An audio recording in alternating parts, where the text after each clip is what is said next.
Join us again tomorrow at 6 and 11 for Monticello's most complete newscast. I came to see if you'd like seconds. Oh, I see you didn't even want first. I'm sorry, Mrs. Goodman. I just wasn't very hungry. Personally, my appetite has improved 1,000% since Nora Fulton left. I hope you don't mind my saying that. No, I don't mind. We should have taken your advice a long time ago. It would have saved us a lot of grief. Yeah, well, I don't ordinarily give advice, but that woman was really too much. Just sneaking around here all the time, making all those lovely remarks. I'm really glad that Mrs. Cavanaugh finally realized it and gave her the boot. Well, listen, would you maybe like something different? No, don't bother. Oh, a little coffee, perhaps. Okay, I'll make a fresh pot. I just don't know why it is some people like to make trouble.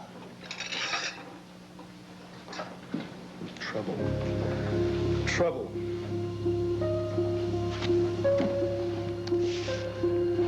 The poetical works of Keats.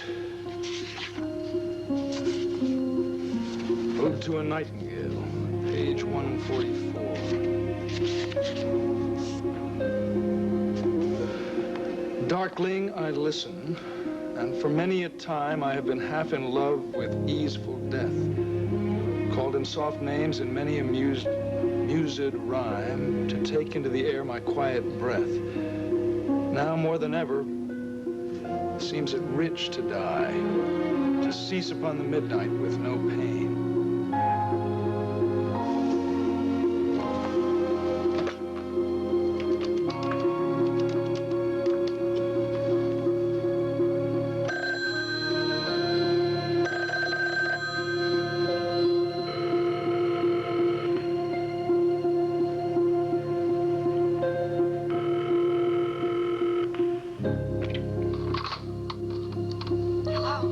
Jinx, it's Miles Cavanaugh. Oh, hello. Did I wake you up? No, I was just resting. I just wanted to find out if you were all right. I was a little concerned after you left my office. No, as I told you, I'm perfectly fine. What happened with Derek was the best thing possible. It helped me know what I had to do with the rest of my life. Yes, I know you told me that. Well, look, I don't want you to worry about me anymore. Everything's just as it should be. Good night. Good night, Jinx.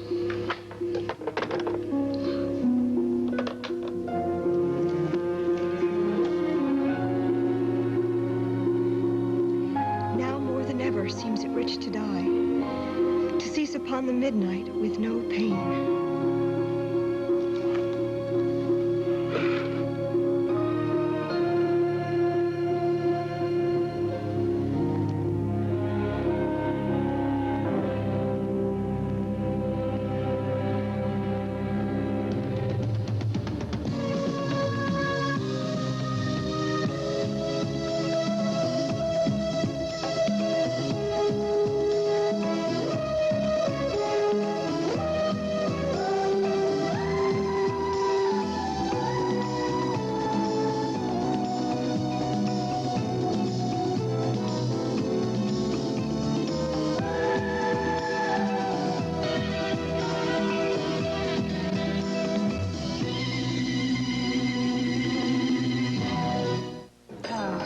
I still find it hard to believe that Jim Dietrichson would go to so much trouble to try to pretend to be somebody that he wasn't. Well, you could say it was only half a deception. I mean, he is Jim Dietrichson, right? That's all he's entitled to, the name. Yeah, but the coincidence is greater than that. From everything that you've told us, the guy is exactly like the man that you knew at your father's clinic in Switzerland. But I told you why that is. He did a deliberate investigation to make sure his story would be convincing. But he had the same interests. Theater, poetry, music, right? Coincidence, Jody. Coincidences happen all the time in life, but not hoaxes. Well, maybe it didn't start out that way. Maybe he just got curious to meet you. Saw your picture in the paper and had an eye for pretty blondes. And with a pretty penny? Valerie, his feelings didn't change towards you after he lost the inheritance, did they? Oh, Jody, I've used that argument on myself 100 times. But no matter what excuses I make for Jim, it always gets back to the same thing. He lied to me. Oh, there's no denying that. I just wish I'd... What? That I didn't like the guy. Bet you wish the same thing. Huh.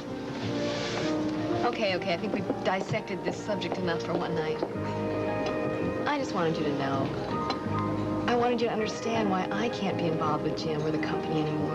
Well, maybe we shouldn't be either if he's not trustworthy. Oh, no, Gavin, really. I didn't tell you this so that you drop out of the company. I mean, that wouldn't be fair. Well, he hasn't exactly been fair to you, has he? Well, still, I mean, he's depending on you now. It will break his heart. Did you all say you wanted separate checks? No, one check, Mitzi. Oh, no, please. No, it's all right. Jody's buying. Oh, good. Oh, well, in that case. I mean, sometimes separate checks are 3 times the work, if you know what I mean.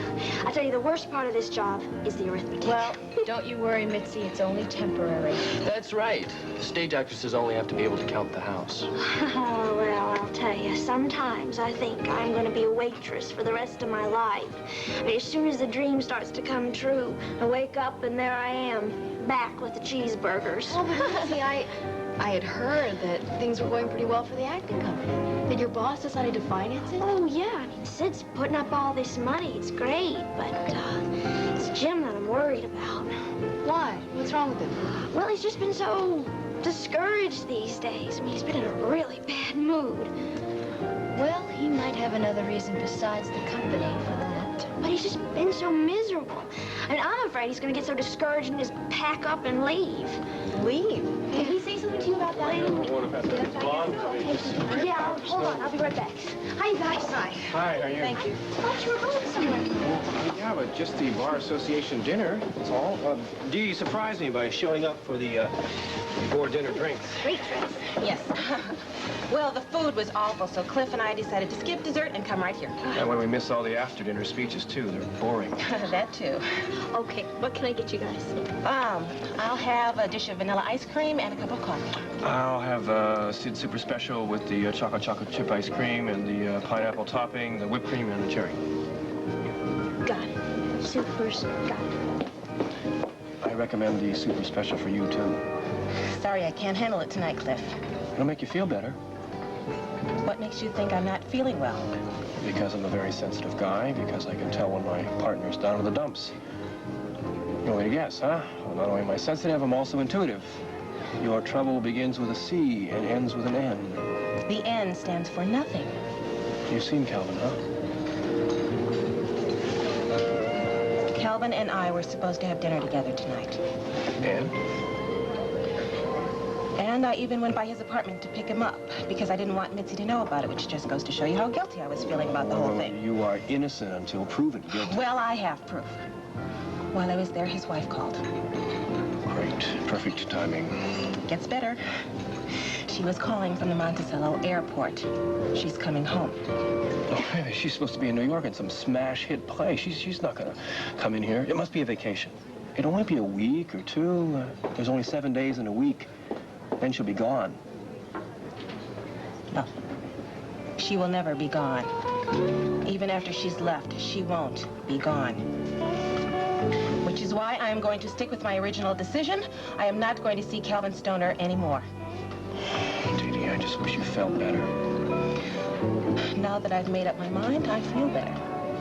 Much better. I'm glad you feel so good. Of course, you'll have a tough time explaining why your mascara is running. Cliff. I must have left my tissues in my other bag. Oh, my God. My other bag.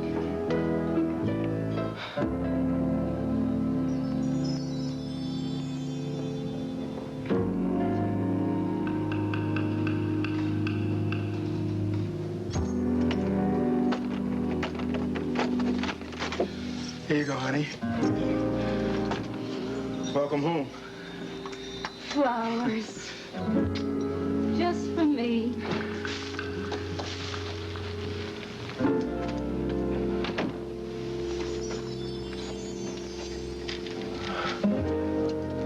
Just for you.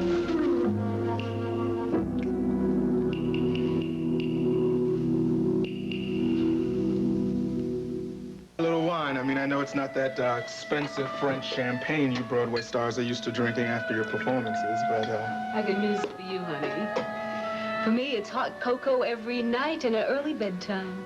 yeah, well, I'm afraid I haven't got any of that in the house either. You know what a terrible shopper I am. Yes, I do fine. Won't you join me? No, I don't think I feel like drinking. I just, I just want to hear about you. Well, how does it feel to be a star? There's none on my dressing room door. I'm the second lead, remember? But it's still wonderful, just the same. It's been almost 2 months now, and I still get a thrill every night when that curtain goes up. Especially opening night, huh? Baby, I'm real sorry that I couldn't make your opening. I couldn't get away. I had to stay here and watch a performance of another kind. What was that? I was doing surveillance on an illegal gambling operation from the rooftop. It's not important. I want to hear about you. I want to hear. Tell me everything that happened. It was incredible. By the time the curtain went up, nobody knew what was going to happen next. We have this real slave driver of a director who put us through every routine so often we couldn't tell if it was bad or wonderful. Well, it's a good thing it worked out to be wonderful. That's what the critics said, thank heavens. But he was furious when he read those reviews the next morning. Why? They were all 100%. Yes, they were all favorable. But this one reviewer called him the best black stage director in America. And he couldn't stand that. He thinks he's the best stage director, period. And who knows? Maybe one of these years he might be. And you haven't heard a word I said. Sure I did. Look, he hired you, didn't he? I mean, he's got to be smart. Well, he wasn't very sure to begin with. He wanted some big-name person to play my role. But luckily, she came down with hepatitis. Oh, that's nice. Luckily. Well, I mean, it may sound awful, but you wouldn't believe how strongly people feel about the theater. Oh, sure I do. I remember I wrote you about meeting that bunch of actors here. There's this guy trying to start this company. I mean, it's not exactly Broadway fare, but they're serious about it. I'm serious about it, too, and that's what bothers me. About what? I feel guilty about my life in New York. I can't stop thinking about you back here in Monticello, sitting on rooftops and coming home to a house that doesn't even have a box of cocoa. So, that's what brought you home, huh? Came home to tell me that you were worried about me? Yes. That's part of it. I had to see you again, Calvin. I had to remember all over again what we meant to each other. Look, baby,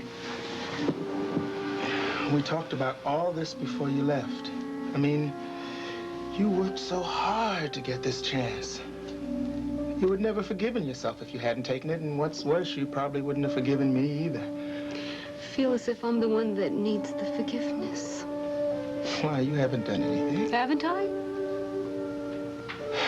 Star, there's always a price, you know? I mean, when something is important, you always gotta pay for it, you know? But it's worse than that. I'm not unhappy enough. What does that mean? I feel so guilty about you. I miss you. And yet, I know that if you asked me, begged me to quit the show and come back home, I don't think I could do it. Yes. So you came back because you thought that's what I wanted. Well, I am not gonna ask you to do that. So it's gonna be okay. Feel better? Yes, I think so. Do you mind if I have some more wine? Get it for myself.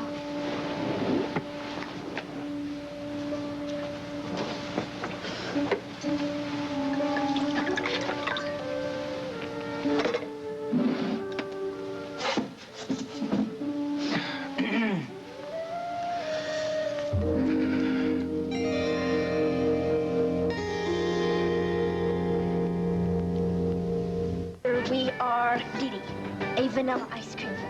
Cliff, a super duper special. We are talking about chocolate chip, whipped cream, pineapple, and a cherry. Thank you. You're welcome. Look, Cliff, why don't you take mine too, okay? I'm really tired. I'm gonna go home. Oh, wait a minute, hold it, Didi. Oh, Mike. Hi. How are you? Yes, Didi, you know my wife, don't you? Ah, yes, I do. Hello, Mrs. Carr. Nice to meet you. Were you at the Bar Association dinner, too? No, we just came from the coach house. I'd heard that Leonard Norris was going to make his annual retirement speech, so I decided to skip it. We had the same idea. We came here for dessert. Look, Cliff, I'll see you in the morning, okay? Oh, yeah, fine. Hope you feel better. Why don't you sit down, Mike? Good night, Didi. I highly recommend the dessert here. We didn't come for dessert, Cliff. Actually, we're looking for Jim Dietrich's. Yes, we stopped by his studio, and it was dark. We don't know where he lives. I remember you telling me that he comes in here frequently. Well, he's usually here every night, but not tonight. Oh, yeah, well, I had some news to tell him, but I guess I could tell you since you're very much involved. We went to visit Raven Whitney today, and I talked to her about the Whitney Theater. Oh, you did? Mm-hmm. Well, what'd you say? She offered it to your group. It's great. How much? Rent-free. Oh, wait a minute. This ice cream is affected by hearing. No, your hearing's fine, Cliff. I was as surprised as you were. Raven's not known for her generosity. The best theater in Monticello. Rent-free. The only available theater in Monticello. Mitzi. Mitzi! I know there's not enough with Mitzi. Rent-free. Rent-free. What are you talking about? We have got a theater. Rent-free! Say that name again, please. Okay. Dr. Kavanaugh, it's Chief Mallory. Is it okay? Yes, of course. Send him on up, Oscar. Bye. Well, I guess I'd better make a bigger pot of coffee, huh? Be a good idea.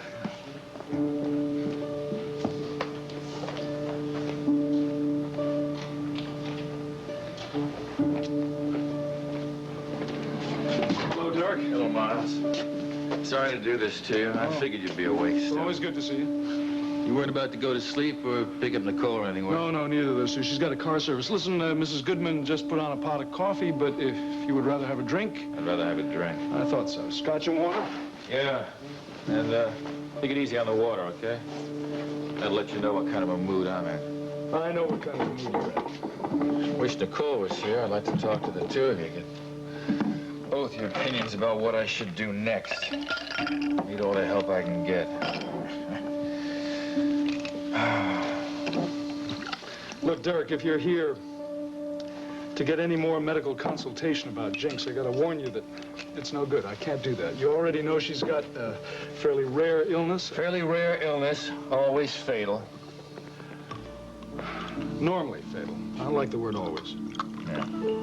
Yeah, no treatment, no miracle cure, no drugs, no nothing. Not that I know of. Now, look, I told Jinx she was perfectly free to consult a dozen other physicians if she wanted to. It's not your opinion I'm concerned about, it's hers. I think she's decided not to marry me. It's probably my own fault. I reacted very poorly when I found out the truth. I was very selfish. I think you reacted naturally. You felt the pain and the shock. Who wouldn't? I told her that it didn't have to change things, that I loved her, that I still wanted to marry her. She ran out of the apartment. I didn't know she plans to see me again. Well, it was a difficult decision for her to make. She loves you. You know that, don't you? Of course I know she loves me. I wish she had told you from the very beginning about her illness. I begged her to do that. She just wouldn't. So what do I do now, Miles? How do I get her back?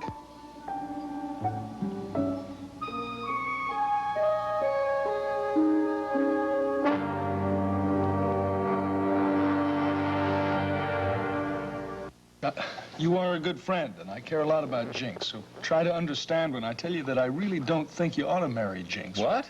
Wait till I finish the sentence. I don't think you ought to marry Jinx out of pity or a sense of obligation. I told you I love her.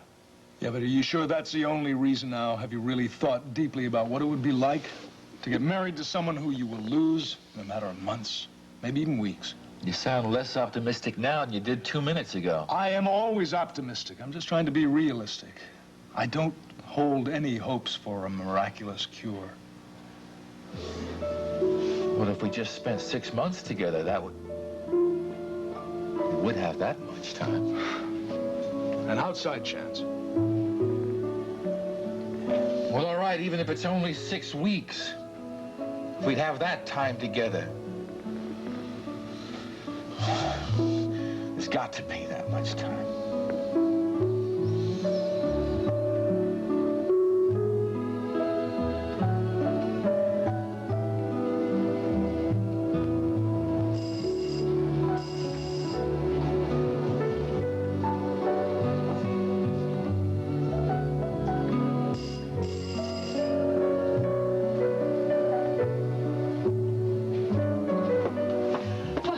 heaven's sake, mister, don't you realize it's after midnight? Well, it's my daughter. I'm worried. I know she's here. Her car is in the parking lot. Oh, well, maybe she's a heavy sleeper. No, she never goes to bed before 2 in the morning. I'm afraid some accident has occurred. An accident? Yes. Oh, well, in that case... Would you? I slipped on the bathtub last year myself. All right.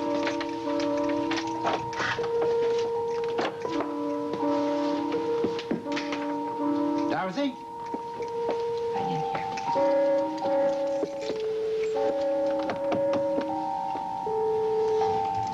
Dorothy?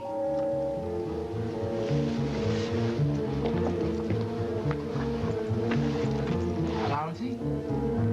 Dorothy?